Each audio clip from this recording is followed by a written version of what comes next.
This week on RSBANDB Update, Jagex's 2023 financial report is published, and we delve into the numbers. We discuss why microtransactions were down and subscriptions were up, and what this means for the future of RuneScape. Also this week, Shifting Sands brings a new cosmetic for 110 Runecrafting. This is RSBANDB Update, episode 1029, recorded Thursday, March 20th, 2025. The search for subscribers.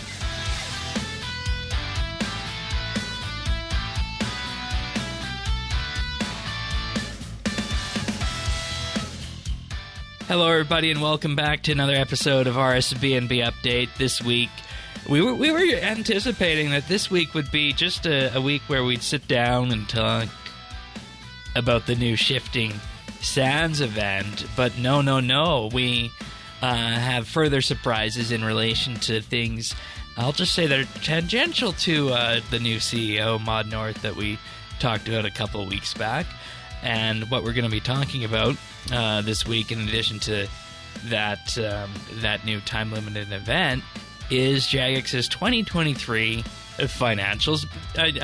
I know you're probably wondering, well, how does this all tie into Mod North? We'll get there, and it's actually a really interesting story. So to help us parse through those financials, you were here last year, Lemon, for the financial episode, so I thought we'd have you back again this year to go over these. So welcome back to the show. Thank you. Always good to be here. Indeed. Lemon is part of the competitive group Ironman group known as the Michelin Milkmaids, presently rank 9, which I think's gone up since we talked to the entire group in December. So congratulations on that. Yeah, it's been kind of wild. Not to derail us or anything, but groups are starting to drop off. I've noticed. We gained a rank a couple days ago. The previous rank 9 lost a member, so they plummeted down to like rank 200 and something. Holy cow. All right, then. Also joining us here to talk about the financials in the new Shifting Sands event is Earth, who you just heard. Welcome back, Earth. Been a while. Has it? Yeah, I think we haven't had you on yet this year, so welcome to Update in 2025. Well, good to be back. Earth, of course, has been around the podcast for many years, and anybody who has listened will know that he's probably best known as the one who tries to keep me in line. You mean try? I mean, depends if you're successful or not, right? But anyways. Watch yourself. I'll make sure I'm successful. Okie dokie. Well, in the meantime, I'd just like to give a big, huge thank you to our experienced tier Patreon members, for whom without update would not be possible this week. That is Amos Reed, Dominic R., Drama Free, Harry, Jason S., Jesse W., Kesky, Lemon Lunge, Luminos, Mr. T, Ricky A., Runestar, Oasis, The Naked Captain, and Tim. Big, huge thank you to everybody out there on the list, and you'll be hearing more about our other Patreon offerings a bit later in the podcast. And in the meantime, if you want to follow along, full show notes can be found over at update.show. We also have our community Discord over at update.show/Discord, and the friends chat can, of course, be found in-game at BitsBytes. Okay, so every year, thereabouts, we get the Jagex financial update, and the question I always have with this is, and how do you make financials interesting for a podcast? That's the $1 million question, isn't it? Yep. You're getting paid $1 million? I mean, I wish, but it's just cliche to say, right? $1 million question.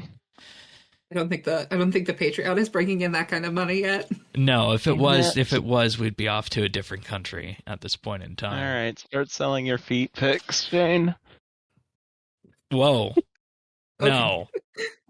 No, there will never be any of that.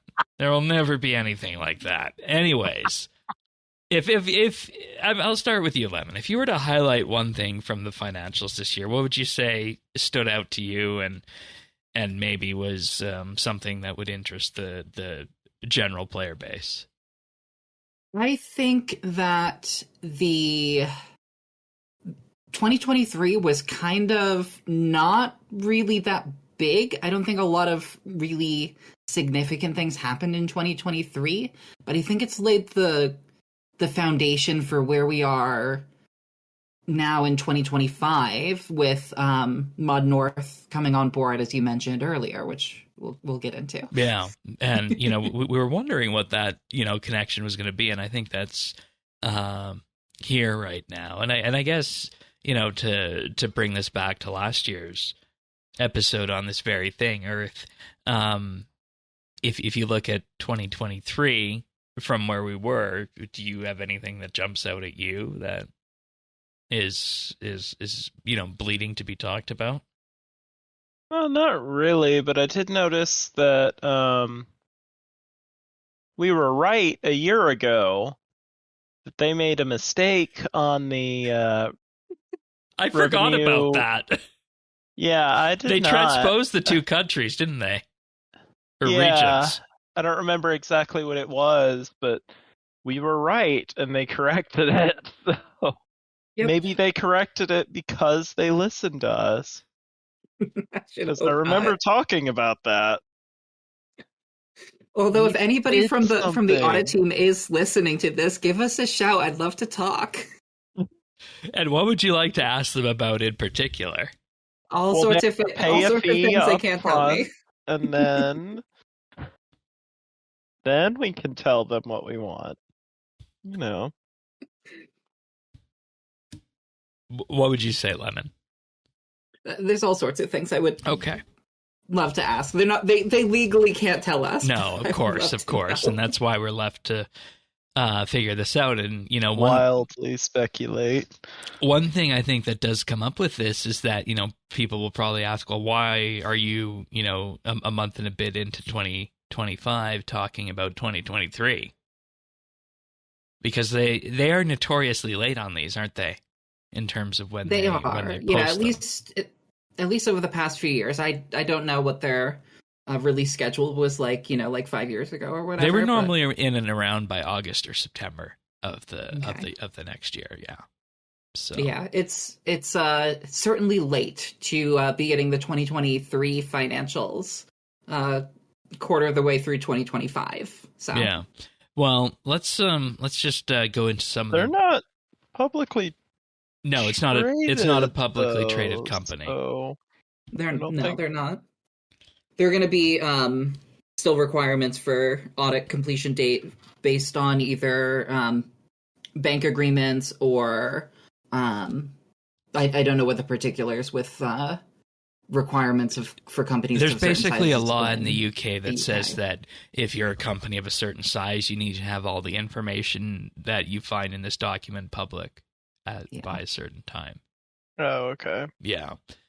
I'm So not too familiar with UK tax law. So paring this all down, the highlights are revenue increased by 10% year over year to 152 million pounds, which, I mean, I feel like that's something that you could put in the top of any company's, year-end report saying that revenue increased by X, and that would not be a surprise for that company. One thing I think that did surprise people, and this is going to, form the butt of the discussion here, is that there was a reduction in microtransaction revenue driven by reduced engagement in treasure hunter promotions in the year 2023. And dare I say, let's all go back to what happened in September 2023, amongst other things. I'm talking about Hero Pass, of course. Yes, how could we forget? Yeah.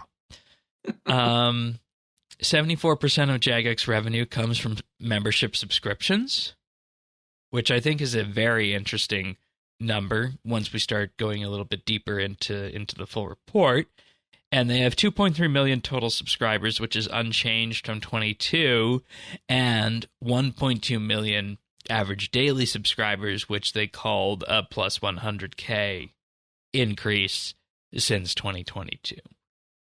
And I think that, at that point, we say, well, the biggest thing here is that, membership subscriptions are what is driving effectively the growth for this company at this point in time, which is not how it was a number of years ago. 100%. Yeah. Now, yeah, and I think we'll dig into this a little bit more later, but it's probably not the RS3 side that's driving those subscription numbers. You think, No. You think. You think. And see, that's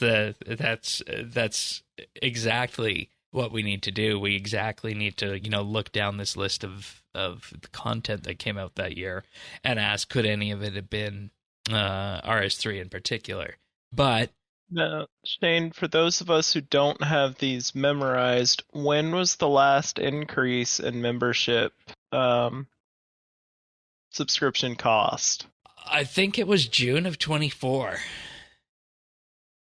And then, so after this, and then before that, when would the one? 2018, I believe. Okay, so this is before any change in the. Yeah, I was on that episode, actually. Yeah, I remember. that was another It's coming back to controversial me, episode for people. So there's no change in the subscription price during this fiscal year, is kind of the point I wanted to make, right? Yeah. Exactly. So it was, I got the exact days here. It was September 24, where they increased it to $13.99 USD. Then it was May of 2022. They increased it to $12.49 USD. And before that, from 2018 to May of 22, it was $10.99 USD. So no change in the subscription price during this report that we're looking at. Which, when you think about it, it's important that you mentioned it in that way, because it basically means that you're looking at a peer increase in just the numbers there. Mm-hmm. With that, you get 151,863,835 pounds of revenue. That's that 152 mil number rounded. And after everything is said and done, factoring in income taxes and all the other deductions involved in that, the company had 39.3 million pounds comprehensive income for that year. And the interesting part about that, and I don't know if either of you remember this, but there was a time when they would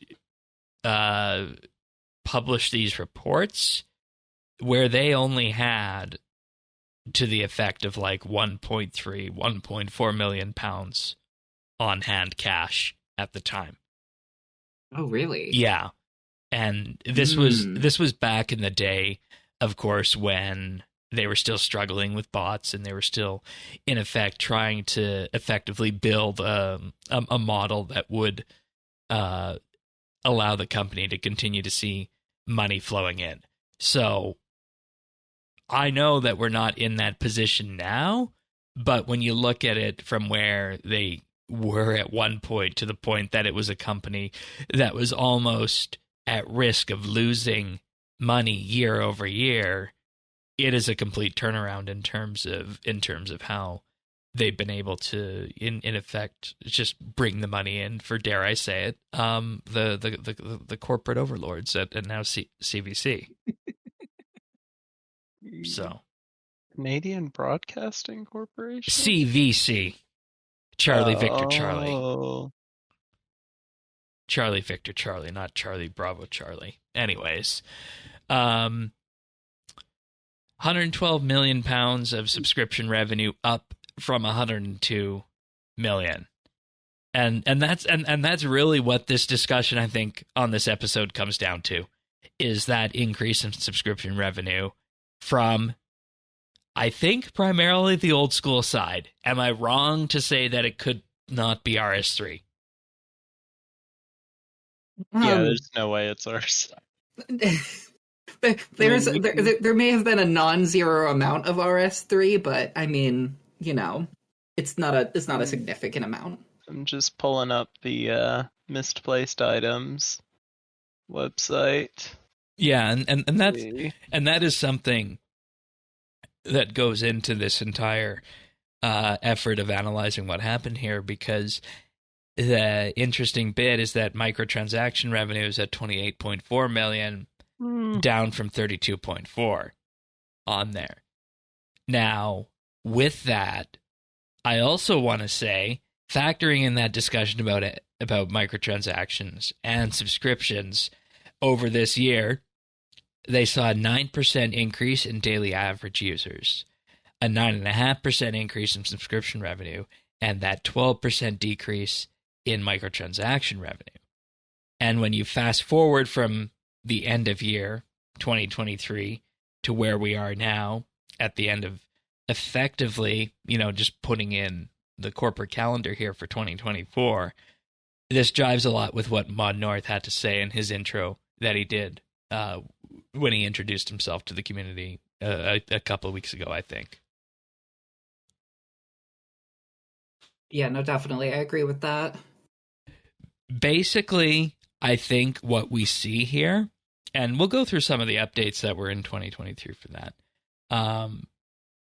is that the picture I see, and I think we can realize now, of what was happening corporate side in 2023 was that they were looking for new players to add to the game on the RS3 side.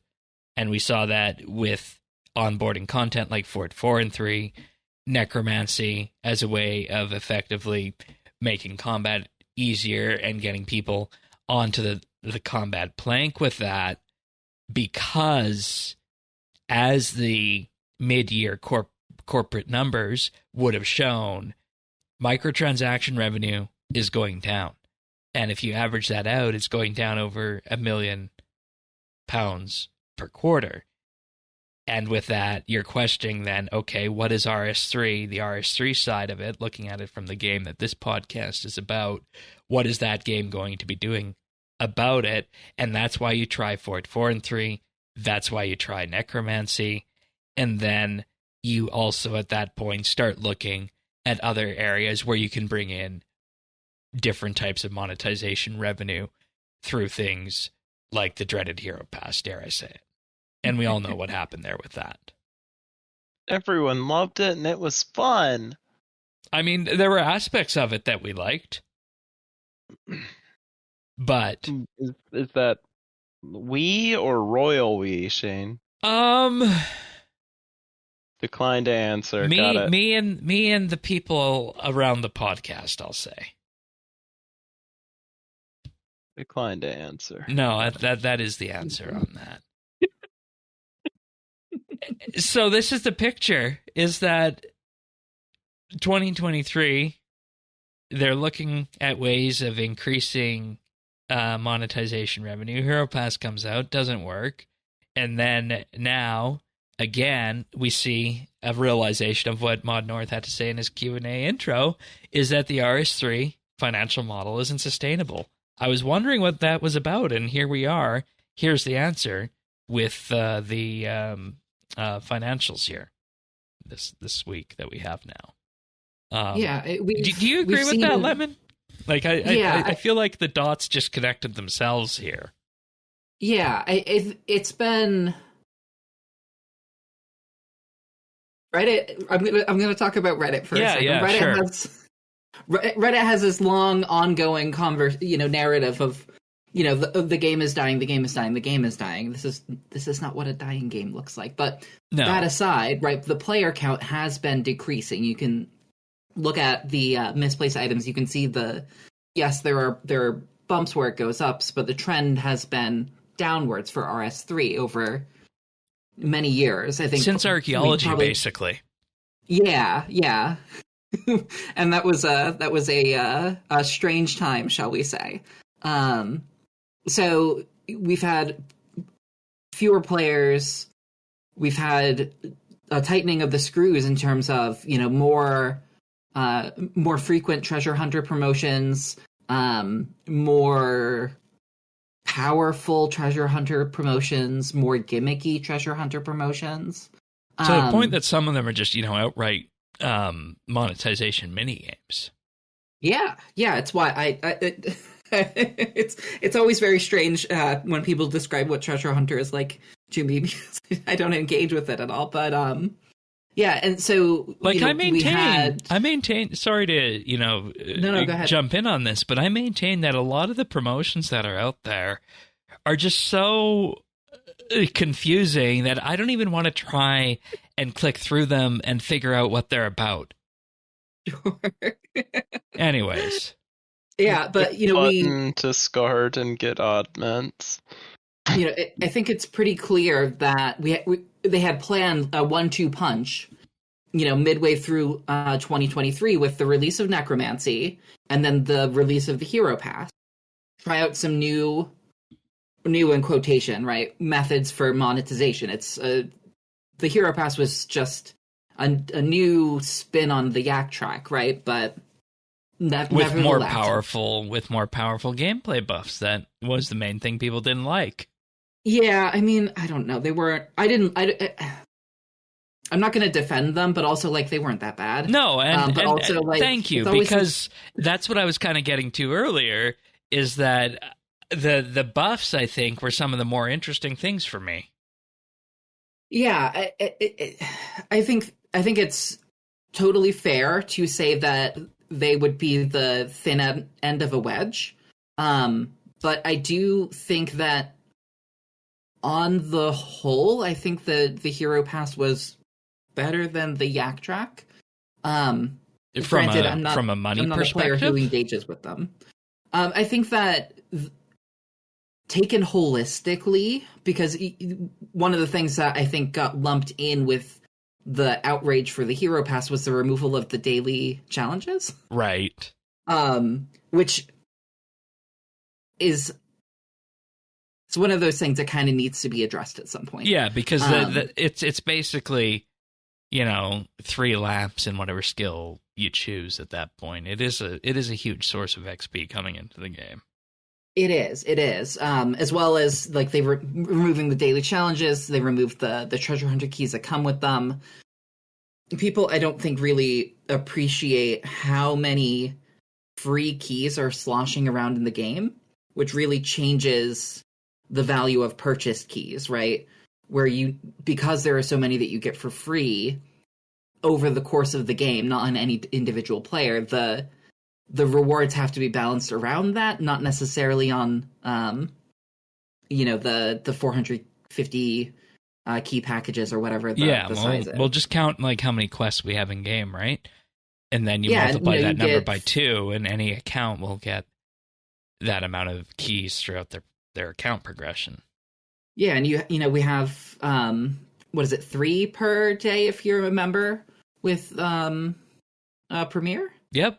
And I mean, just 365 days a year. People are online. Yeah.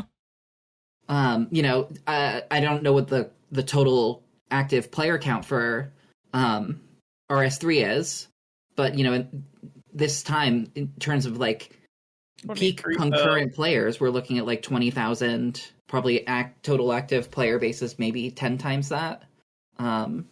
I'd also just really like to point out with the player count and, RS is dying, that 23,000 puts RS at number 47 if it were on Steam.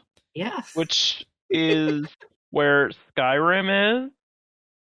And it's above games like Rocket League, RimWorld, Payday 2, Satisfactory, like pretty major games. Like, I mean, on the whole RS is dying front, I feel like people who make that point do it haphazardly. Yeah. Yeah, I don't think it's a good faith argument, and also it's something that we've seen since at least 2004, so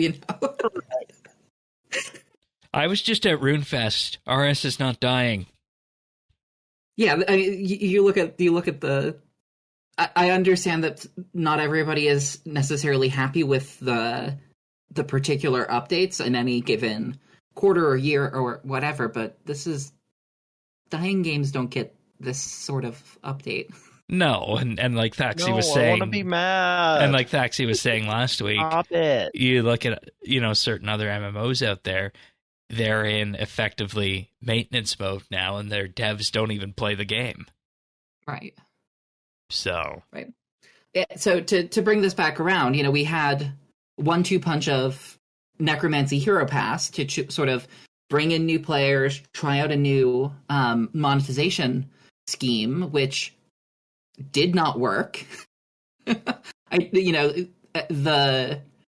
players that came back with Necromancy, on net didn't stay, which could be because maybe Necromancy didn't hit right.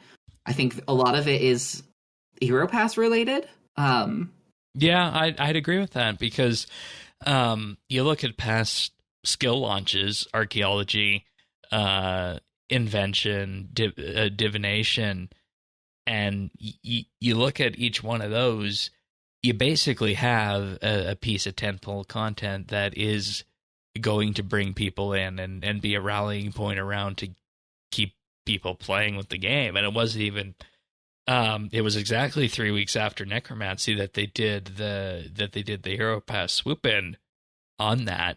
And I would wager that a lot of the people who were playing the new skill were probably put off by that.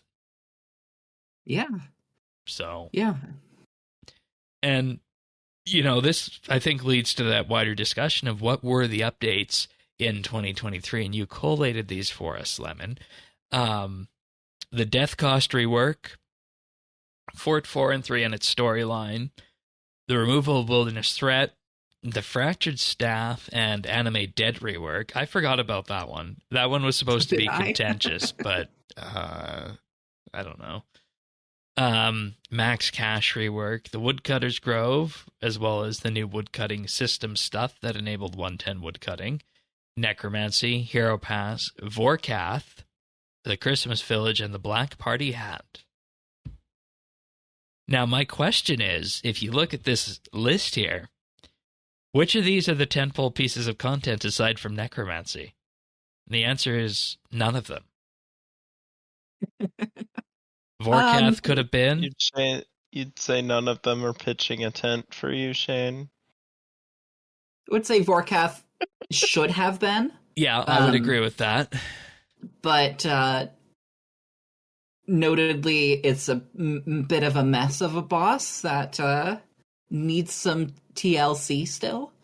Yeah, I hope that they greenlight the project to do Vorkath fixes. Oh, so do I.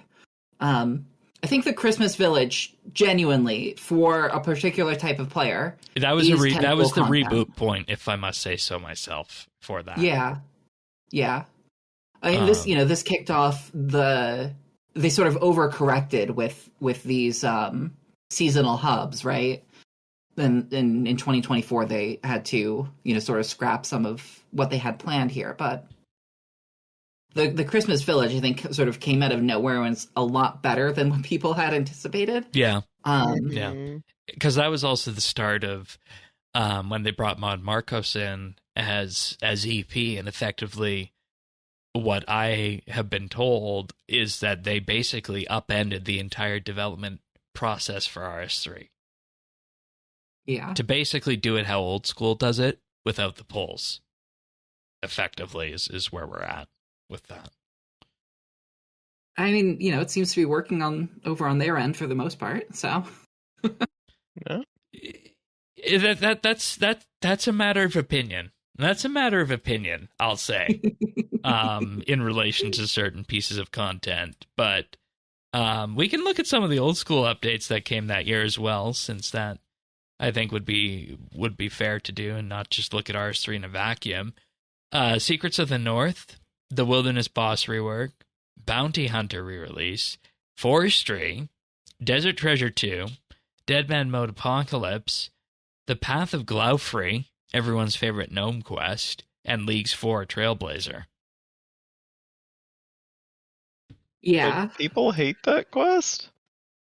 No, it was actually a good quest the way they did it, and it was actually in the game code initially for OS, but they didn't bring it over. And this was actually the first RuneScape quest ported into old school. Yeah, since then you've had While Gothic Sleeps. Gothic Sleeps and Defender of Varrock. Yeah, that's it. I was trying to remember the name.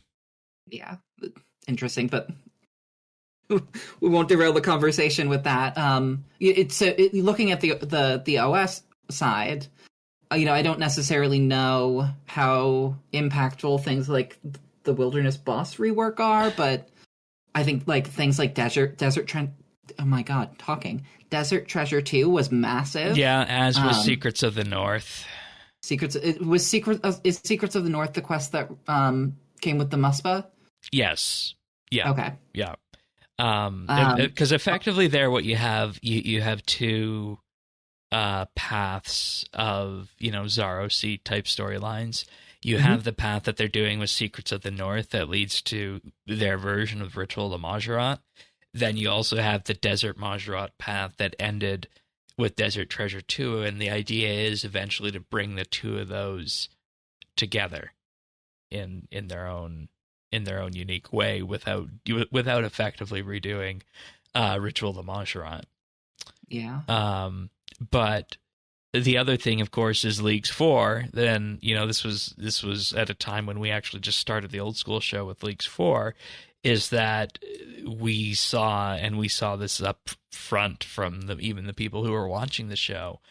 There was just a huge amount of people coming to old school for this temporary game mode.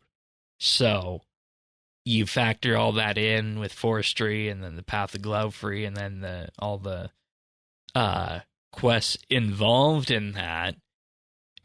When you look at 2023 updates, OS did have the higher frequency of tentpole content for their game. Yeah, and like as much as I personally was really excited for the woodcutting system rework that came with the Woodcutter's Grove, it's easy to see that over on the OS side they had a lot more interesting and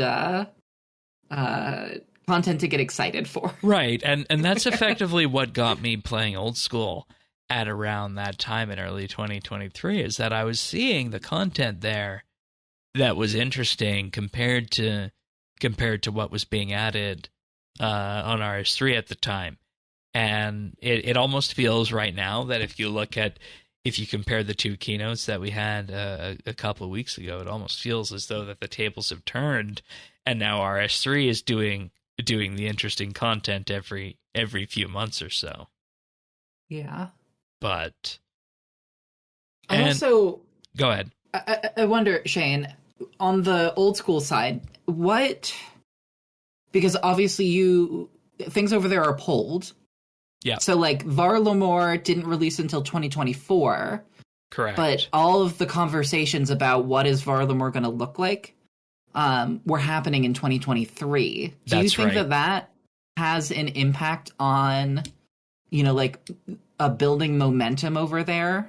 Well, one thing that I think we're seeing the results of that with Havenhide now is that effectively what you have is a rallying point of people getting excited for content, even if they only know what the top level aspects of it are. So I'd say that people do get excited for it. I don't necessarily know if it's something that can drive engagement entirely on its own. But when you look at Varlamore from top to bottom, where we're at with it, it is its own unique beast, as it were, if that makes sense. Yeah, definitely. So, it does scratch that itch. And again, we're seeing RS3 take the exact same path with Havenhide and where that's going to go in early 2026. So, and I realize that this has been one big roundabout discussion here about the income statements and their revenue streams.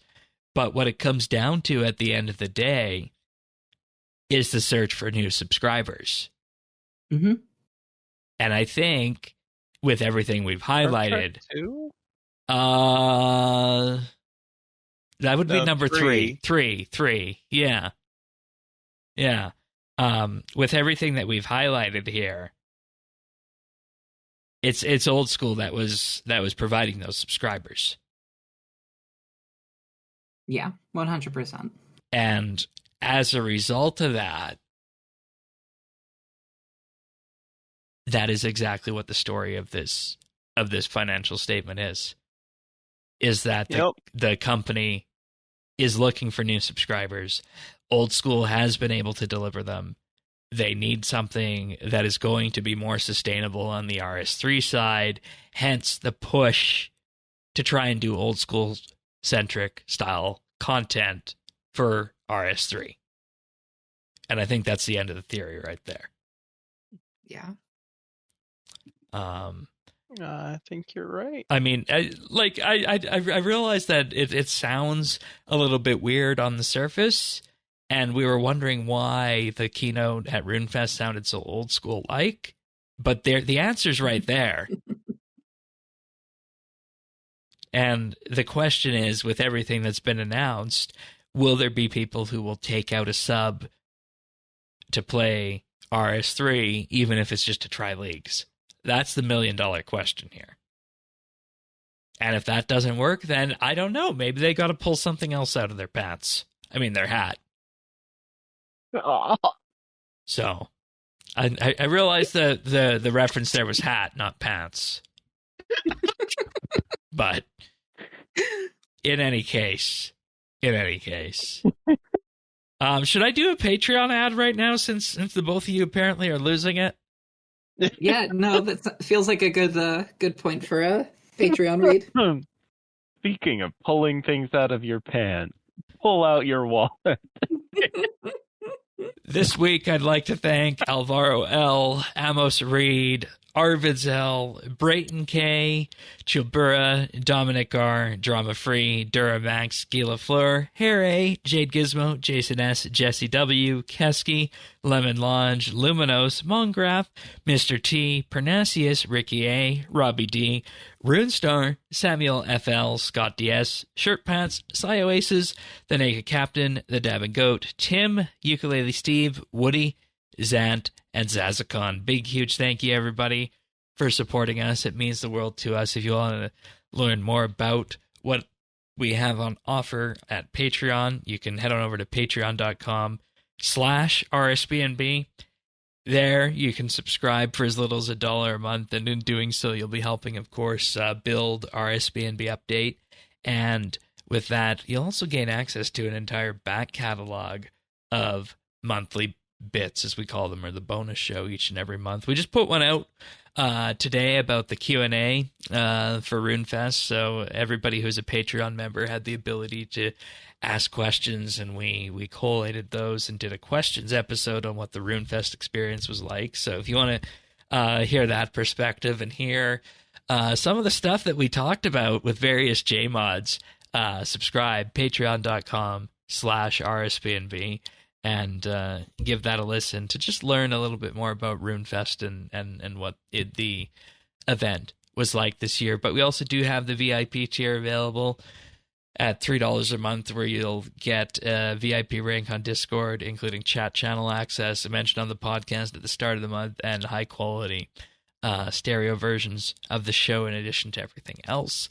And we also do have the Insider tier, where at $5 a month, you'll receive a shout-out on the podcast each and every week and gain exclusive access to the outtakes that we use to make the clip show at the end of the year. And I will also say this has been a very interesting idea and experience for us doing the questions episode around RuneFest. So do let us know what you guys think of that one, if you like that different format. We're always eager to see what we can do with that. But thanks so much, everybody, for supporting us and allowing us to do what we do each and every week. It really does mean the world to us. Thanks so much, everyone.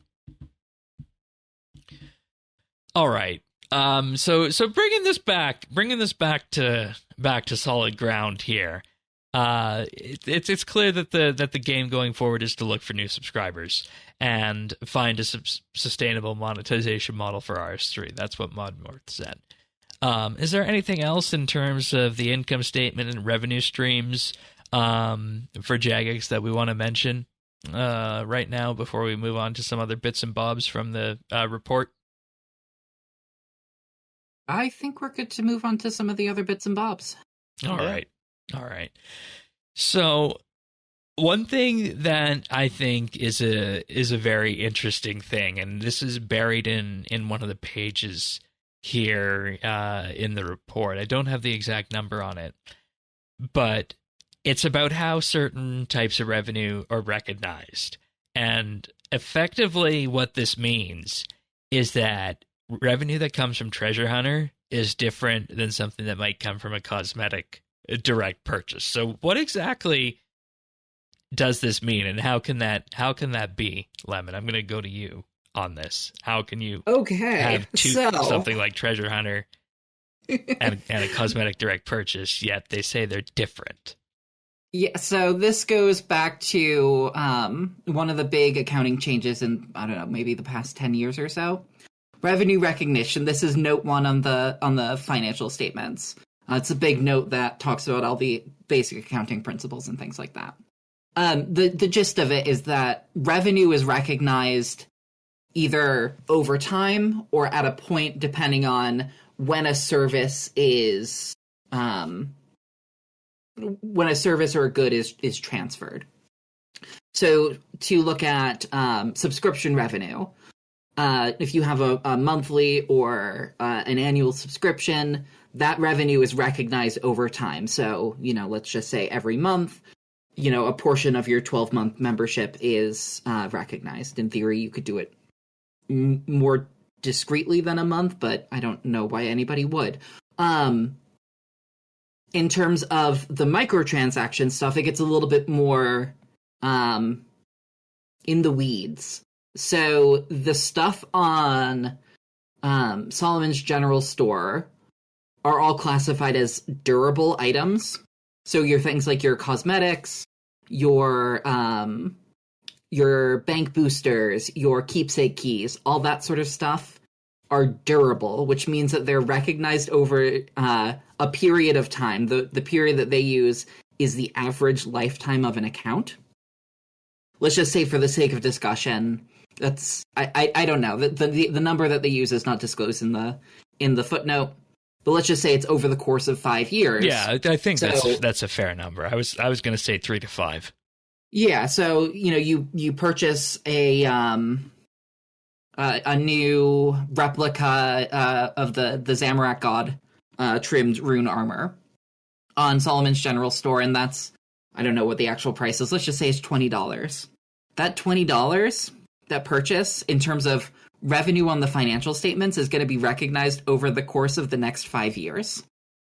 Whereas when you are dealing with purchases of keys through Treasure Hunter, the revenue for that is recognized when the keys are spent, which means that it hits the financial statements, it hits the P&L instantly, basically, essentially instantly. Yeah. And any unspent currencies are recognized over 12 at the end of 12 months. Yeah. I just have a number here for you right now. That Zamorak armor bundle that you mentioned is 567 rune coins for a member, and you get 420 rune coins for $12 US, just to give an idea of the kind of pricing we'd be looking at on that. Yeah, so I want to ask a question here on behalf of our listeners. I hand Jagex $20. Why don't they just add $20 to their, bank account or whatever? Why does it matter? So what is the difference here exactly? So, because they're still getting that money. They are, right? So on a very mechanical process of recording the transaction, right? So you purchase rune coins, which you then turn around and spend on the cosmetic. You have given them money. they record the money as cash that they've received, and then they also record on the financial statements is classified as a trade receivable, but it's basically unearned revenue. So they have a liability that's recorded because they've received money, but you haven't, in accounting terms, right? You haven't fully received the goods, the good. I mean, like. So a good way of comparing this is somebody pays me $1,000 to, I don't know, mow their lawn every week for the rest of the year. They pay that up front. Yep. So I have the money in my pocket, but I still owe them that service. So exactly. This is the same sort of thing. Exactly. That's a really great example. It's very like pedantic accounting stuff. Yes. And like I totally understand that. But I think the point that we're getting at here with this is that it's basically why you can't turn Treasure Hunter off immediately. It's not necessarily why you can't, but it's why it's not necessarily as simple as alternatives that have been suggested. Right, as in replacing it one for one. Yeah, instead of putting these cosmetics on Treasure Hunter, why don't you just sell them directly? From a cost perspective, right, you can make it so that the average cost of those two things are the same. But from a revenue recognition standpoint, which is relevant for what the investors are going to be looking at, right? From a revenue recognition standpoint, those two things are very different. Which means that there may not be. They may be looking to, when the day comes that either they choose to or they're forced to replace Treasure Hunter, they may be looking to replace it with something that also has a consumptive nature rather than a durable nature. And that's the key point, I think, through this is that you don't just get rid of the things that go into that consumption column for that regard, because your business is effectively built on that as an accounting principle, for better or worse. Yeah. And this is important because they can say, hey, we got the money and we fulfilled all of our obligations to them, instead of this ongoing thing. Exactly. Yeah, exactly. So this also like has immediately mowing all of the lawns at once. Yeah. Like, this is with my earlier example. Yeah, this is very much where common sense doesn't necessarily match up with accounting principles. Because there is something deeper that the accounting is trying to get at, and that necessarily has a warping effect on the way that business decisions get made. So could this have been just set up in that way to give them effectively the direct access to that money from the consumptive side with Treasure Hunter, compared to something that gets averaged over the lifespan of the account? What do you mean? It's not super clear. Or could they just, change the accounting principles and then say that everything that, is a direct purchase now effectively is a consumption item? I don't think that they would be able to do that, because they're going to need to comply with industry standards. And in terms of the software industry, be that games or otherwise, that's not going to fly. In terms of, could they potentially make an argument for recognizing that revenue more quickly? Potentially. We don't know what the average lifespan of an account that they're using is. Yeah, and we could be looking at this from all the wrong perspective, and it could be, at the longest point a year, based on how long somebody spends with that account or spends on the game. Yeah, and I think I think our perspective as long-term veteran players might be a You little know, bit different, but that being said, I just got done collating the most recent Patreon survey that went out, and all of you people subscribed on Patreon for this podcast have been, playing the game. The vast majority of you, like more than 90% of you, have been playing the game for 10 plus years. Yeah. But the thing to keep in mind with that is, like, just to speak for myself, I've been playing for over 20 years. But my primary account, I mean, like, now my primary account is the Group Iron, which is less, it's like not even 6 months old.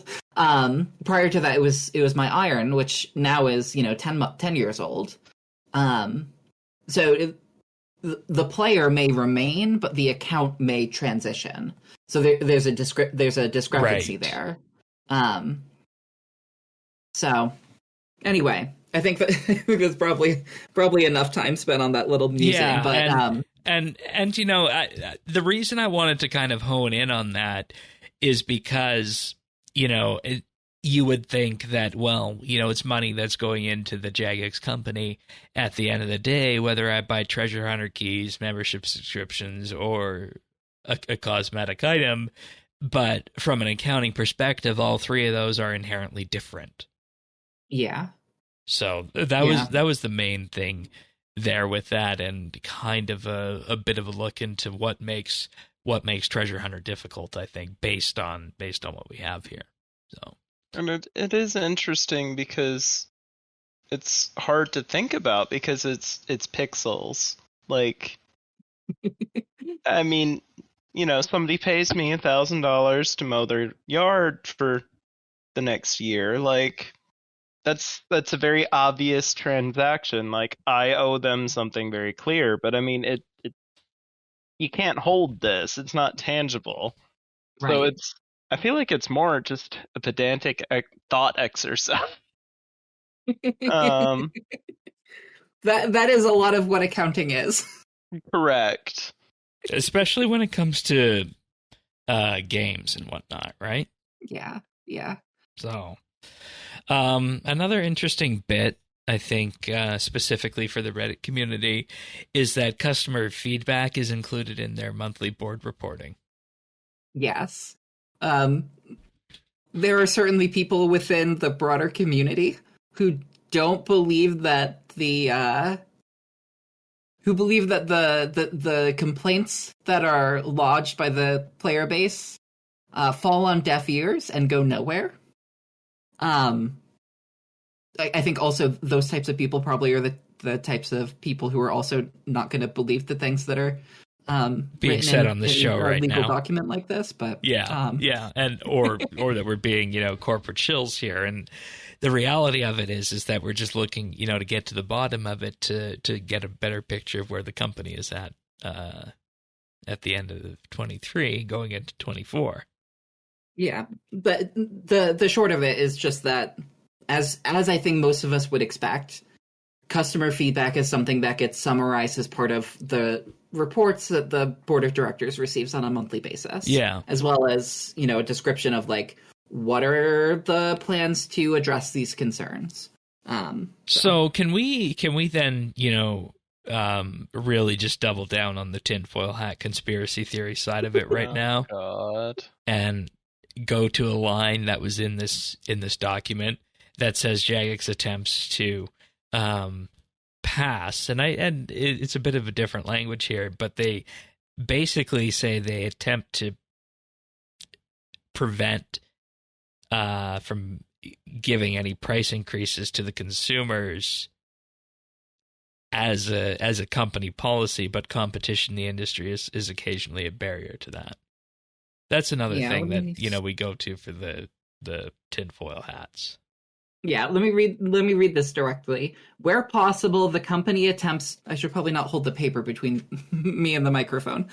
Where possible, the company attempts to pass on any increased costs to its customers, although competition in the industry is occasionally a barrier. I think this is a relevant point given the increase in subscription prices last fall. Yeah. I think that probably goes without saying. Again, this is one of those things that if you are involved in the operations of a business, this is just a thing that you do, right? Your costs go up. You don't necessarily increase your costs, your what you charge on a yearly basis, but over time you are necessarily going to be increasing your prices as well. Yeah, it's just, inflation and just the way the general market goes in the world, unfortunately. Yeah. And people have been there's been a lot of discussion about the price of the subscription, comparing it to competitors in the market, be that Final Fantasy, be that World of Warcraft, as well as talking about number of accounts on, number of characters on a subscription, that sort of stuff. So, to the degree they think they can get away with it, to use sort of derogatory language, they're going to pass on costs, but they are aware that, they're aware of the stuff that we're aware of in terms of, where they sit in the market and all that sort of stuff. Yeah. Okay. Also highlighted in here, significant investment in R&D, which of course we now know is the RuneScape survival game, which we'll probably be hearing about in the next couple months or so on that. All their premium revenue came from Scum and Melvor Idol. I was not aware of Scum, but I was aware of Melvor. Scum was, I believe that was one of the things that was it Pipeworks? It was one of the acquisitions from the previous year. I think so. So there was I don't know, like 1.7. I'm just going off the top of my head, million in quote unquote premium revenue last year. This year it's like 10 million. People have been asking, oh, well, what is this premium revenue? Because we use premium to describe, like annual subscriptions, but it's not related to that. It's related to revenue from third-party games and other self-published games. So primarily Scum and Melvor Idol are the two main ones. They may have some other game for sale on and see, that's the thing, that's going to be something that's that's temporary, because another thing that was highlighted in the report is that they're effectively done with publishing. They're just focusing on the core RuneScape IP at this point. Yeah, so last year in 2022 they acquired two different studios, and they one of which was presumably Pipeworks, had a right? plan of Sorry? One of which was Pipeworks, right? One of which was Pipeworks, yeah. They had a plan, of sort of diversifying revenue by, making these acquisitions. It doesn't seem like that has worked out very well for them. There has been, both in the year of acquisition and in this year, a bunch of impairment recognized on some of these assets, which just means that they're not worth what they thought they were going to be worth, essentially. And it's also noted as a subsequent event in the footnotes that there's a pending sale for Pipeworks in 2025. So looking to offload that there then. Yeah, and they've said that they're, as you said just a moment ago, Shane, that they're transitioning away from this strategy, and they're focusing on their own intellectual property. Which is, just amazing to look at when you consider that back in the day they were looking at being the primary dev for the Transformers game, which is something that caused a huge amount of friction back in the day for the company to have them, be effectively on the payroll of the Transformers IP to develop this game. And then it failed and led to that rough period I was highlighting, where they only had a small amount of cash on hand, and now they're just back to being the RuneScape company, which I guess is how it should be in terms of the success that they seek. So, I think that's the financial report. Unless either of you have anything else you would like to add for this. No, not unless we want to get into really pedantic stuff about other obscure accounting principles, which I don't think we should. No, I think we've had enough pedantic thought exercises for today. So somehow I imagine you'll think of some more. Well, I mean, we could just turn the page right now and go into the video game of RuneScape and look at the shifting sands and the most recent effort to attempt to monetize the game, since we were just talking about monetization here. Let's do it. And I don't necessarily think this is a bad thing. This is effectively, and I know there's people who are not gonna like this term, but this feels like a mini battle pass.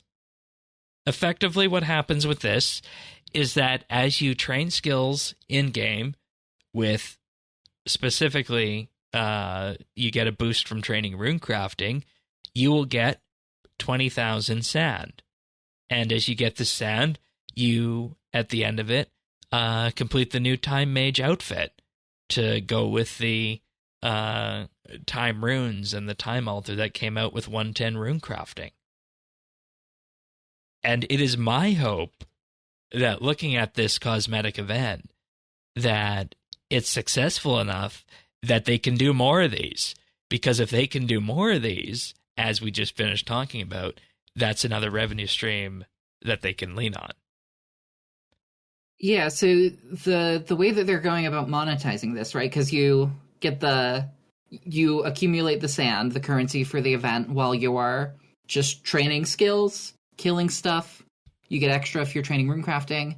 The way that they're monetizing this is you can buy additional, I don't actually know offhand, is it additional sand that you purchase for bonds? You can buy it in increments of 500, 2,500, 5,000, and 10,000.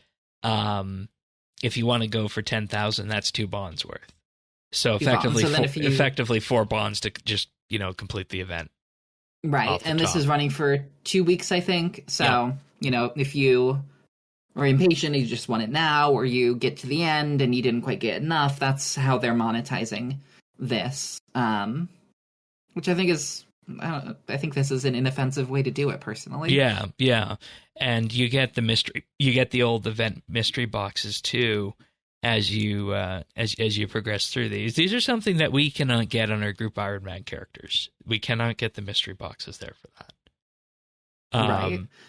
Which includes things like Phantom Captain Deathbeard's outfit, oddments, rune ethereal fragments, wicked hood, teleport tokens, unstable air runes, large and medium cash bag, dungeoneering token boxes, and Metaphite gift offerings, just to name a few things that you can pull from the event packages here. I like this as a form of monetization because it's, not in the way. It doesn't interfere with the game. There's no gambling or no loot box mechanics involved in it. And at the end, you get a pretty good looking, dare I say, cosmetic reward from this. So I hope that it will be successful. Are you going for it? I think I checked the other day how much sand I had, because we were talking about it in the Discord. This was yesterday or the day before, I had like 10.8k. Okay. I'm gonna have all the sand. I probably won't cash it in, like, in all honesty, because I know myself. I'm like, I don't use these outfits. Right. So, yeah, we'll just end up as clutter in the cosmetic tab. Yeah, and see, I've been looking for a good outfit to add to the group Iron Man, because right now I'm still running the Christmas outfit there. So I do need something, that looks good in that regard. And on my main, I would like to have this, because I know one thing I still want to go for there is the the Time Weaver title from Carapac, and I think it'd be neat to have the outfit paired with that title. So yeah, it's something I plan on going for, and I don't know if I'm going to be able to complete the full thing on 2 accounts, but I guess that's where the idea of excess rune coins comes in on that. So the question, though, and this will be probably the last thing on this, is that we look at where we just came from discussing bonds and the way monetization goes on this. I'm betting that this kind of cosmetic outfit and this kind of monetization promo would be one of those that gets amortized over the period of the account, right? Or could they do instant consumable because it's got the boxes in it, I wonder. My assumption is that this would be a consumable, because you're not purchasing the you're not purchasing the cosmetic, you're purchasing the sand. You're purchasing the sand, and the sand has a finite life, right? I'm assuming that this is going to work the same as most of these other event currency works, where they disappear after the 2 weeks after the event ends or whatever. Which may actually be one of the reasons that those currencies do disappear, by the way. As well as just, there's no need for people to sit around having, currency that they can't use. Yeah, but, currencies from years past. Yeah, so if you were to purchase 2 bonds, and those bonds were to, it doesn't matter if you purchase them directly, you buy them off the Grand Exchange, doesn't matter. If you were to redeem those bonds for sand, if you don't immediately redeem them yourself, they'll end up being destroyed or converted to odd bits, however they handle that. Okay. And all of that revenue would be recognized then. So yeah, that makes sense. And I guess in that regard, then having the sand be the consumable is a way they can get around the lifespan of the account aspect of it. Yeah. I don't think I'm going to look at these promos in the same way that I did in the past with that. And I don't necessarily know if this is all there is to it, or if we're missing a substantial chunk based on the reporting in the financial document. But I think we, in many ways have kind of, cracked the egg open on this, and now we get to see exactly why some of the promos are structured the way they are, compared to, just having things out there for direct purchase. So, yeah. Yep. That's good. All right. So that's the Shifting Sands event, and I don't know. I feel like I have to say that if you like this as a form of monetization and you're not going to be able to complete it organically, and you have the funds available to you, I think I need to say what I always say for these, is that if you agree with how this promo has been done,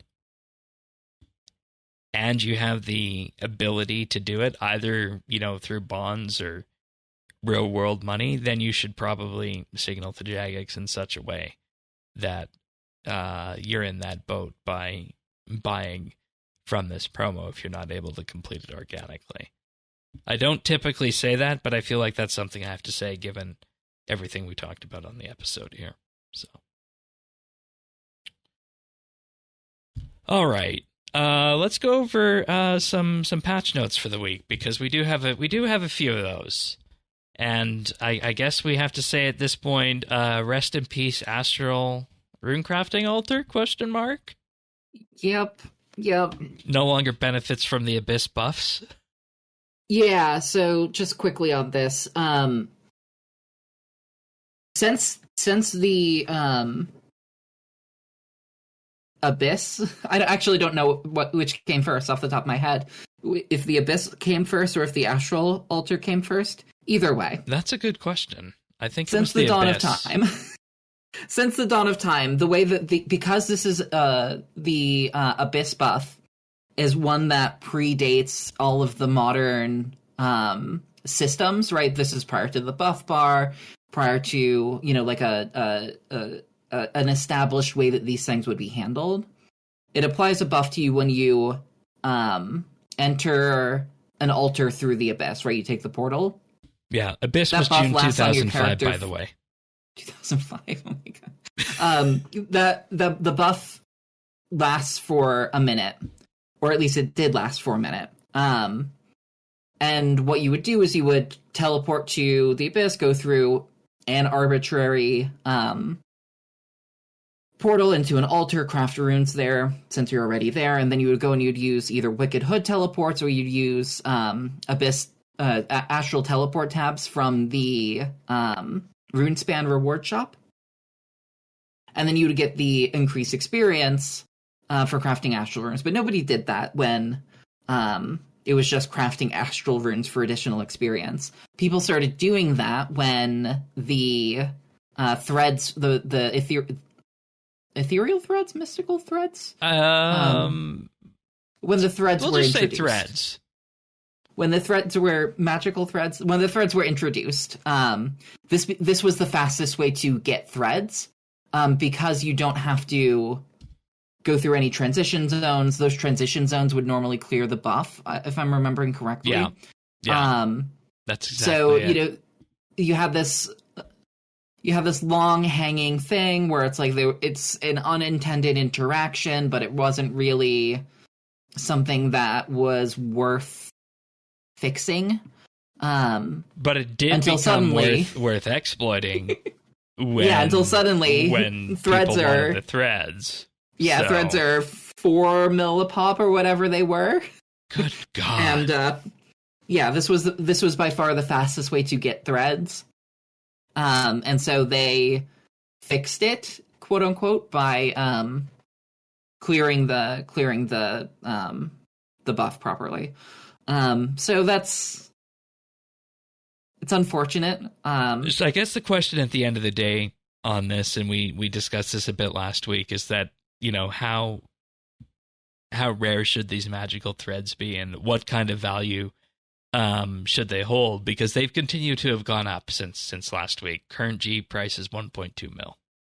Yeah, I would say. I mean, this everything comes down to a discussion of like where it fits into the overall economy versus where it fits into an individual player. From an economic perspective, like the threads being however rare or common they are, gets ended up being handled by market pressures, right? Yeah. If they're too rare, people are going to runecraft more because they're going to be worth a lot. But from an individual player perspective, particularly relevant for irons, it's like how long do you need to runecraft in order to, make the pouches that you want for storing your runes for magic? And then additionally with the 110 update, there's an additional 100 required for the expansive pouch. Right. And, So- just to give an idea, should it cost 18 million GP in magical thread to make a grasping rune pouch? Yeah, or to put it a different way, granted, because of the mechanics of the soul altar, you don't get a lot of threads doing that method just because you're not crafting runes a lot. But, I recently did 99 rune crafting, primarily at the soul altar, a little bit of testing with the runic tuner, where most of those threads came from, but I think I have like 33 threads at the end of 99 rune crafting. I can't make a... And for I can't make comparison's a sake, rune pouch. you need 100 to make the expansive pouch. 100 to make the expansive pouch, 100 to make the The large pouch. rune pouch, and I think there's an additional few that you need to make to turn it into a grasping. Yeah. Yeah, 15. So all of that's going to be waiting for when I start training rune crafting again. Yeah, But, and that's just it's insane. a struggle not Like having it access is to these insane things. when you look at it. And I mean, I guess they're probably watching about where this is all going to land, but it doesn't feel right. It doesn't feel right with how expensive it is right now. Yeah, it's there's like temporary pressure on it from a market perspective, but I don't think that from a self-sufficient standpoint, I don't think these are hitting the mark. As in you don't feel like absolutely compelled that you need them. Well, I feel compelled that I need them. I just feel like they're difficult to get. Okay. All right. From a this is like the quintessential issue for profitability and scaling, right? Which is something that comes up time and again. Things that are profitable for skillers, runecrafting is one of those things, usually because it's high APM. But then you also have the threads aspect of it, which because they're rare, those are usually pain points for your irons because, like I said, I'm a third of the way to a large rune pouch, and I'm 99 runecrafting. And to be clear of this for people who don't use them, back, or I guess even now in the Magic, if you're using Magic in PVM, you need multiple rune pouches, multiple grasping rune pouches. So, yeah, I think I typically use 2. Yeah, that sounds about right. So, I mean, it's just a huge cascading effect. Yeah. But other hotfix things, the Abyss is no longer entered on the southern spot without the relic, and it's always interesting how these sorts of things crop up with updates like Runecrafting and whatnot. So yeah, this was something that wasn't in the patch notes, but is something that was, I don't know if it was cold fixed or hot fixed. But when they introduced 110 Runecrafting, it always used to be that when you entered the Abyss, unless you had the relic that put you right in the center, or you had the proc from the diary, the Wilderness Diary, you'd be put in a random spot. Well, when 110 Runecrafting dropped, you were always entering at the same spot and the southern portion of the Abyss, which was actually really convenient and the quickest way to get to the time altar. Right. So they fixed that, and now you're back to going into random spots in the Abyss. So just use the relic. Swap in the relic for runecrafting now. Other 110 runecrafting changes. The blood altar can now be configured to imbue weapons as well as craft runes. Fixed an issue that caused the base damage for Crumble Undead to be too high. This has now been brought back down to expected damage values. Do you have any interest in doing anything with the new Crumble Undead? The problem with Crumble Undead is that it requires you to be on the normal spellbook. Mm-hmm. Mm-hmm. And the normal spellbook notably does not have a spellbook swap spell, which means that you can't make use of Vengeance, of Disruption Intercept, Shield. of Disruption Shield, all of your utility spells you can't make use of. And you're also giving up the effects of Exsanguinate and Incite Fear. It needs some work. It's a big ask. Yeah. Let's see. The expansive pouch can no longer be used when other essence pouches are stored in the inventory at the same time. It's a runecrafting preset issue. It wasn't a preset issue, actually. Oh. So there was, I think it was last week, there was a patch where you could no longer store the expansive pouch with the winter storage scrolls. The thing that people were doing was they were taking all of the original pouches and then also the expansive pouch, crafting with the expansive pouch, banking it with a winter storage scroll, and then crafting again with all the other pouches, because the essences in those other pouches won't be used when you have the expansive pouch in your inventory. So they patched it with the winter storage scroll, and then people started using Imp in a Box. So they fixed it at the root of the cause, which is the pouch itself, rather than with the particular banking methods. So. I would never have thought Imp in a Box would come into play here, but yet here we are. You got to be a very particular person. What was that, Earth? You don't use that, Shane? No, I don't use imps in a box. Who needs porters? The OG. Oh, we love porters. Anyways, Divine Charge is now the default when crafting for incandescent energy. I saw some discussion on that about how the item you make for the expansive pouch was being the default there. Yep. Advanced Time will now use 15 cosmic runes instead of 10 astral runes, which makes sense because astral runes are the lunar spellbook rune. So yeah, it's also just a nice change. Cosmic runes are a lot easier to get in bulk than astral runes from an iron perspective. Absolutely. Added a progress bar to show how much essence is left when imbuing magic weapons at altars.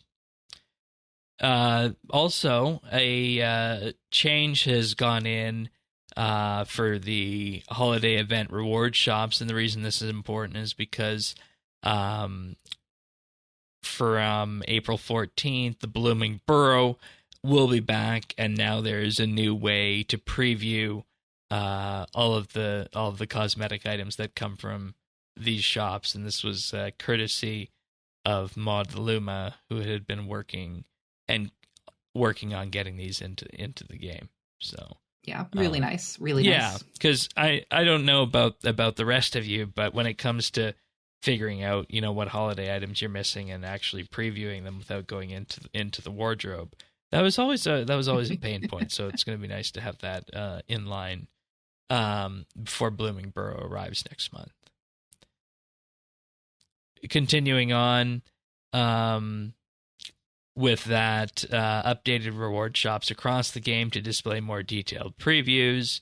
Fast navigate buttons have been added to the reward shop previews and added the descriptions to Slayer masks in the Shadowed Worlds reward shop.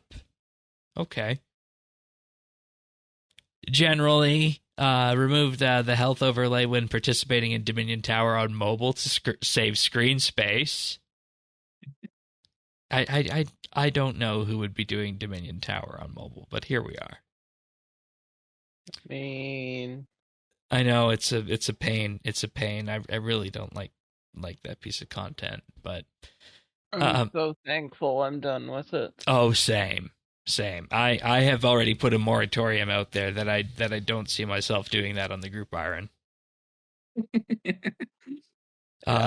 They updated SFX to prevent sound effects stacking when multiple urns are filled at the same time. I remember somebody complaining somewhere that there was a bit of an oddity in relation to that, just in terms of how it would sound. Yeah, I quite frankly, I loved the way that this would happen. It was only ever really an issue for farming urns. Yeah. But the sound effect would just stack. It would just be really loud and really obnoxious, and it just felt really impactful. It's like, I just did so many urns all at once. So I'm not a fan of this. Nail Beast in old school, didn't they poll to make it quieter and everyone said no? Yeah. Yep. Reposition the inventory icons for the Crypt Bloom armor and the Toxicat Zill as they were not correctly sized and were clipping outside of inventory slots. The Ancient Summoning Stone, which unlocks Vitalis, will no longer be removed from the player's inventory if they attempt to use a second Ancient Artifact, which unlocks Bombi. That's an important one. Resolved an issue where players standing at a safe spot would be credited for killing Croesus. Now I want to know where that safe spot was. Yeah, I'm curious about that, right? Because standing in a safe spot, but you have to contribute to actually get credit for the kill anyway. So yeah, I don't know. I feel like that's a constant back and forth battle. Players can no longer get stuck from falling debris during the escape sequence in Barrow's Rise of the Six. I don't know how many years that this has been a potential problem for, but this one definitely caught our eyes when we saw the patch notes this week. Also fixed an issue that resulted in players getting stuck and being unable to move after chopping down jungle trees in the eastern side of the Khazari jungle. Yep. And the weird one of the week. The Lumbridge bell can now be rung while the reboot timer is active. I actually know somebody this happened to. Oh, okay. What's the story you need to here? ring the bell for it's one of the task diaries. Achievements. Yeah. Yeah, and he was trying to do it morning of update, and it wasn't going through. And apparently it was specifically related to the reboot timer somehow. So. Who touched my spaghetti? Kay Thanksby, Lola What, and Tava Spirit in the Vengeance Saga, and the Skeletal Warrior Dungeoneering boss now use graphically updated melee armor. Of course, what armor? Melee armor. This is, of course, referring to armor? To the new primal armor that came with 110 smithing and whatnot. There's your patch notes of the week. Consequential yet important in most cases there. All right. What have we been doing in RS? Let's start with you, Lemon, because you are the guest here, and you wanted to specifically mention, I think, just some group Iron Manning stuff.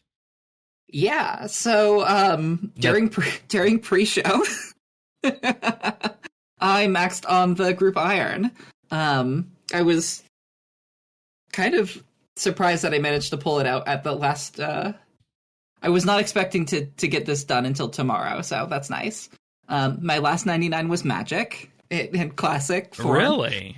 Yeah, Okay. My last two were Dungeoneering and Magic, and then I did some Dungeoneering earlier. Oh god, Dungeoneering. Ugh. But apart from Necromancy, most of my last skills were combat. Combat's in a little bit of a weird place. A lot of skilling is in a So combat, I feel, is just really weird because the best XP rates are all AFK all AFK options. I did basically all of my training at Abyssal Demons. Which is interesting because if we go back to when Necromancy came out, that is something they kind of wanted to remedy a bit. Yeah, a lot of the XP rates were overtuned. There were certainly a lot of bosses where XP rates were overtuned. The Elite Dungeon 3 has had numerous nerfs over the years, and that's finally dead. It's been really interesting training combat on the GIM post all of these nerfs, plus the addition of Necromancy. Because there's another combat skill to train, and then also the amount of combat experience you just sort of passively get has been toned down. I used to say that combat was all of combats were 0 time, and now I feel like that's really not the case. I'm not entirely sure how to value combat experience right now, but skilling in general on the GIM has been. It's been very different. I think the main thing that has been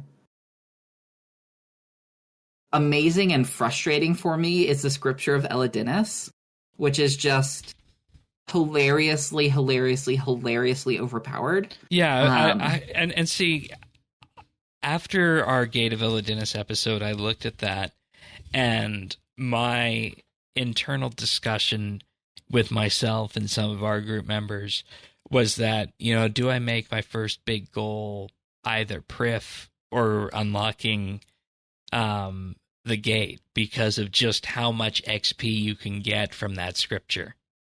Yeah, I had not realized how significant it is. And if I had realized that, I would have beeline Gate. Although Gate was like one of my second or it was like my third goal, but it's kind of disgusting. For because your, you can put it in whatever skill you want, right? It's not necessarily just any what you're non-combat training. skill, whatever you're training. Yeah. So for your slow skills like fishing, which is I think fish flingers is something like 245k XP an hour it caps out at. Which, you know, in terms of 2025 numbers, that's not great. Right. But at 99 the scripture adds like around 100k XP an hour. Yeah. Yeah. It's just like a 50% increase. I mean, and that's assuming you're doing fish flingers as opposed to and you know, I have an interest in that book purely for dungeoneering. I know dungeoneering can be a fast skill, but it's just something I absolutely hate. Yeah, it won't work with dungeoneering because you won't be able to take it into Daemonheim. I wonder if it might work with the Hole when that comes out. Oh, that might be beach? Interesting. But I don't know how that interaction's going to work. But you know, if you're as an example and clarifying the mechanics of it, say you're out woodcutting and the scripture procs. Does that XP from that proc have to go on woodcutting, or can you choose what to put it on? It goes into whatever skill triggered it. Okay. Which is really significant for multi-skilling methods. So say you're woodcutting with the superheat form active, so that you're burning all of your logs automatically. The first XP that triggers is woodcutting. And then second is fire making. So if one procs, it's going to proc off of the off of the woodcutting XP. Right. So this really changes the value of multi-skilling activities. It really reduces the value of them. So previously, compared to so like max XP rates for fishing and for cooking for irons, assuming you don't have any more fish from PVM to cook, is fish flingers and sorry, I keep saying fish flingers. It's fishing frenzy. You mean like the whack-a-mole fishing? Yeah. It's fishing frenzy and churning cream cheese. Doing Menaphos fishing with the bait and switch relic is faster when you're multi-skilling than doing those two separately. But now when you would only be able to trigger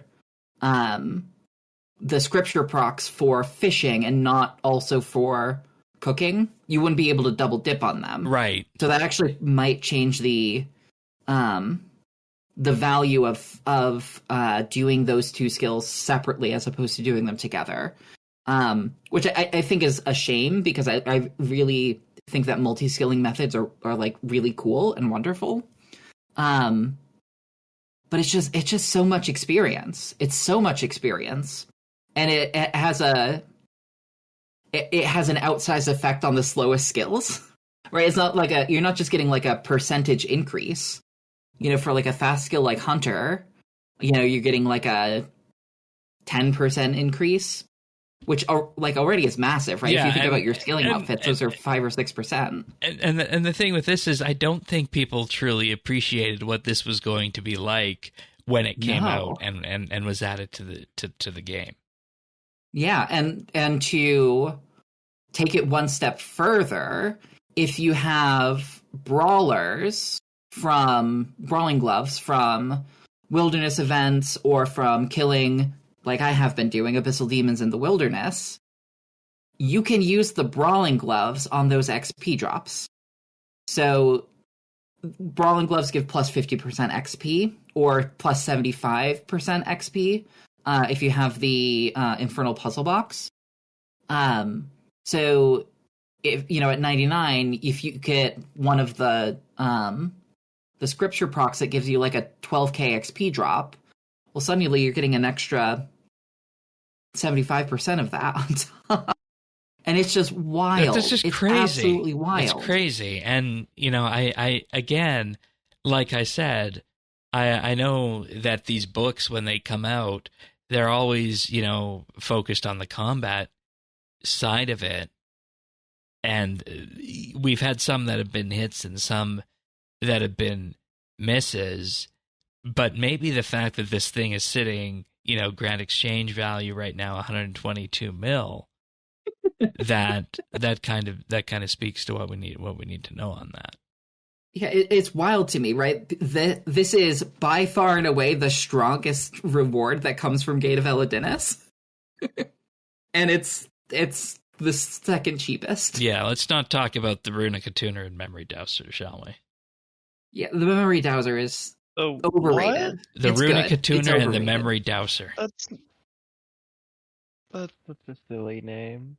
So, without derailing us any further, that's what I've been up to, and that's sort of you're making me reconsider whether or not I should keep that Prif thing going or get the gate stuff at some point soon, because I haven't completed the Prif stuff and I want to get there, but at the same time I don't know that I want to chance my RNG at the gate. So yeah, I have, my team in particular had really bad luck at gate.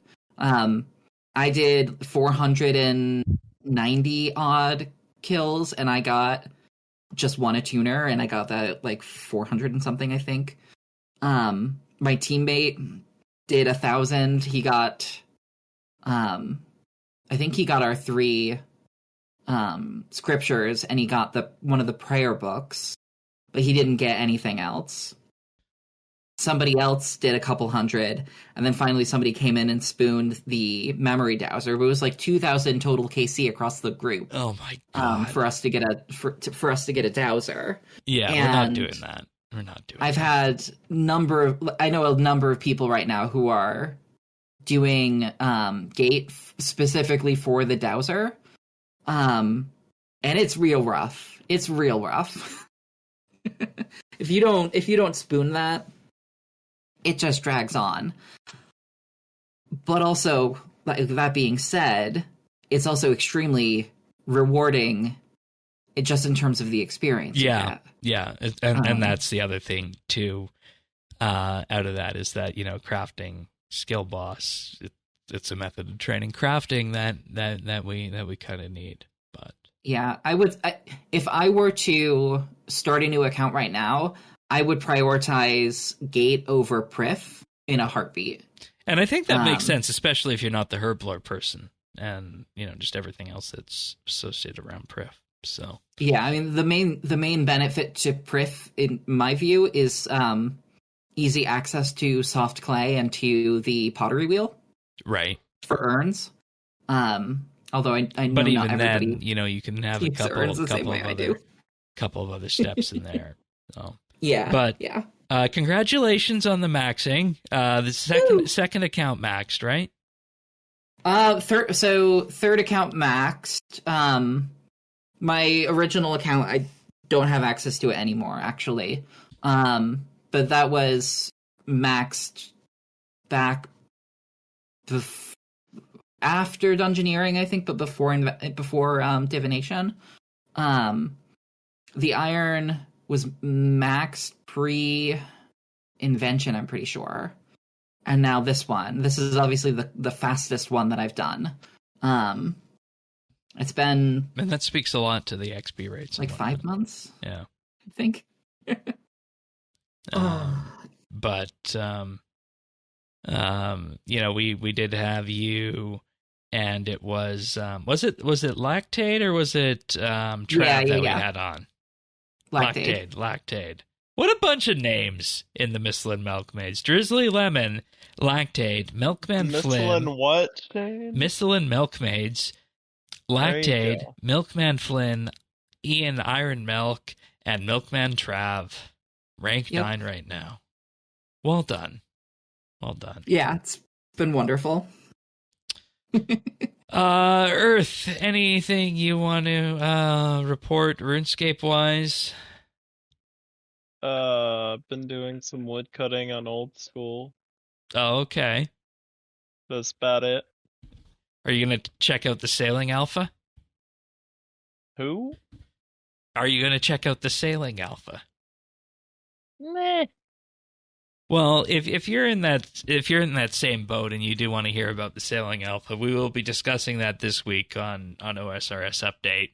Nice plug, Shane. A full rundown of where the alpha is at compared to what we got our hands on at RuneFest, and it'll be make or break as to whether or not we feel this skill has done enough to move just beyond meme status, dare I say.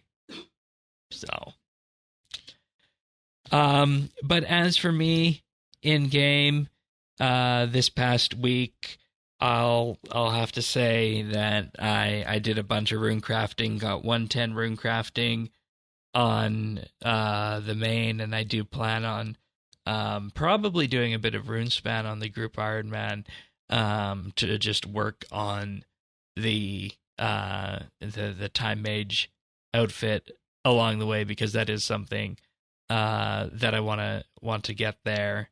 And we did have a bit of an interesting moment on the group Ironman, because we were trying to figure out where these dragons went, because I had put 2 dragons into group storage to pass them on to other group members, and I thought that because I was operating still on very little sleep when this happened, I thought that I might have actually sold the dragons off to the dragon selling person.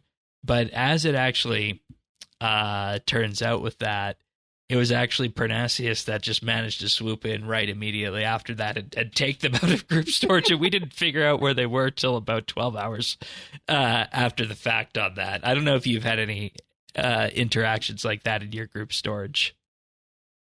Mostly, we've had some skill issue with the group storage.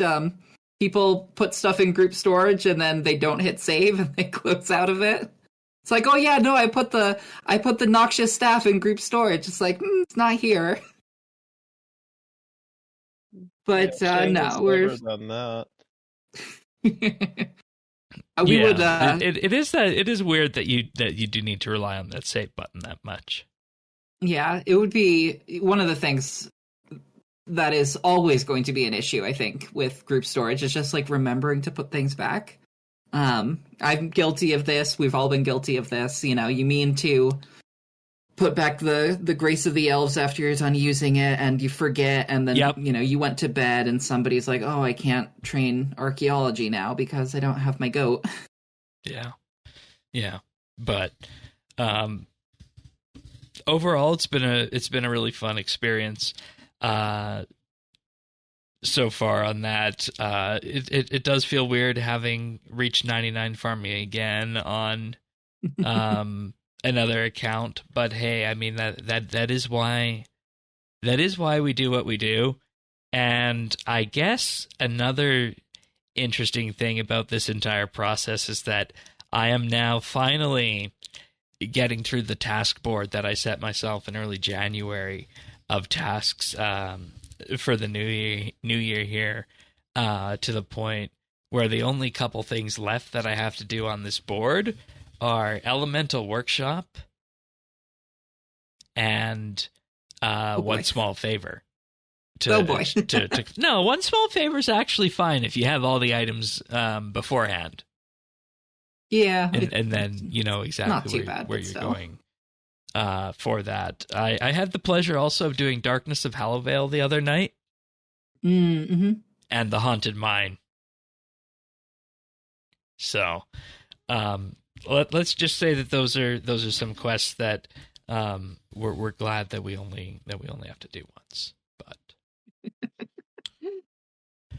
But we do have some achievements this week as well, and I'll start us off here by saying that on March 19th, Pero Picante got 99 farming. Thaxi got 99 farming as well on the 18th, and Pero Picante is in again on the 18th with 99 invention. On March 18th, Warrock got 120 smithing, and then on March 16th, Code Lyoko 252 got 99 archaeology.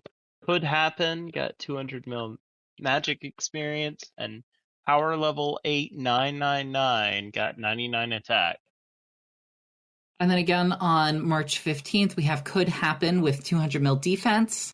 Chimney Lax with 99 Herblore on the 13th, and also on the 13th, Matt 258 with 120 agility. Nicely done. Nicely done. Lemon, you got a pick of the week for us. What do you got? I do. So this has been around for a long time, but RunePixels got some new functionality when the group Iron Man came out. So you've got your high scores, official high scores for group Iron Man that's separated by group size and whether or not it's competitive or not. RunePixels takes that a step further. You can look at, your group sizes, whether or not it's competitive or normal. You can also filter it so that it shows all of them. But really importantly, you can also look at individual players instead of just groups. So you can look at, just for looking for myself on competitive 5-man teams, look at on the individual player tabs. You can scroll down. You can find me. I'm currently ranked 28 overall for competitive 5-man group irons. Damn. It also has XP rates for XP competitions for the day. So apparently today I've done 15 mil XP. I'm rank 3 for overall XP for the day. And it also shows, most recent 200 mils and 120s. What do you think of that, Earth? What do you think of that? This is like doing our old skill of the month thing just automatically. You just want to automate everything away, don't you? Well. See, I mean, I never really, thought of automating things like that, but here we are. No, the future is now. Yeah, it's an interesting tool. I just pulled up our group on here. In terms of just listing out the characters, the XP trackers and the analytics on that. Oh, that's interesting. I'm trying to figure out what this big, tall line is here on this graph. I'm sorry, Lemon. Carry on. I'll figure this out. Oh yeah, we didn't even talk about, like, you can click through into your individual group and look at all sorts of stuff. You can filter it all by what's the word that I'm looking for? Skills as well as overall total.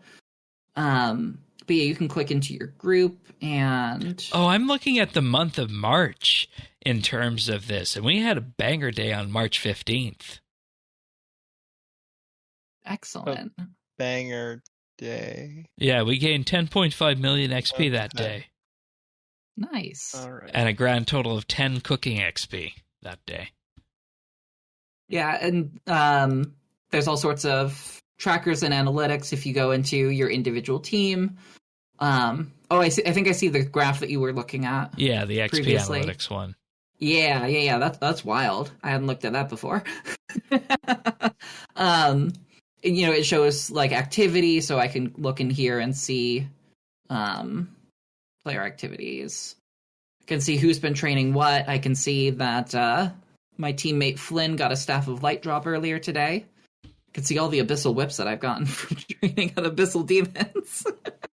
That's all sorts of really cool stuff. It's a super powerful. Oh my gosh. Can you tell it's getting late? Super powerful tool. And it's really nice for if you're the type of person who wants to see how you stack up to other people. That is good. I'm going to be sharing this with the group right now, actually. So thank you for that.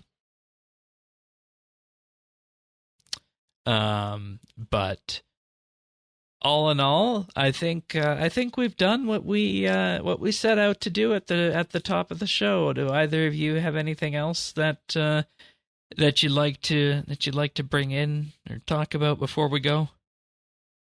I'm good. All right. No. I'm good. All right.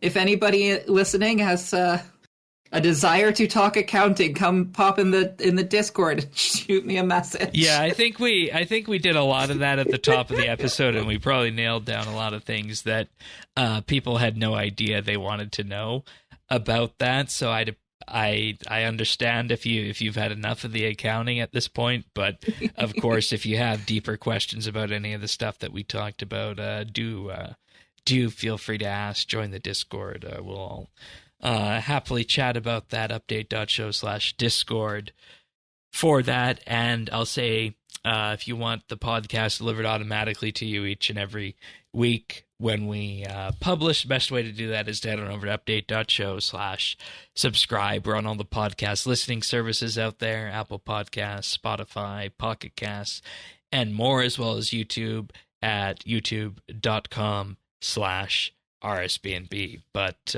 thank you, Lemon, for your insights on the financials. Was a good discussion, and I think we learned some things along the way, which is great. Always a pleasure.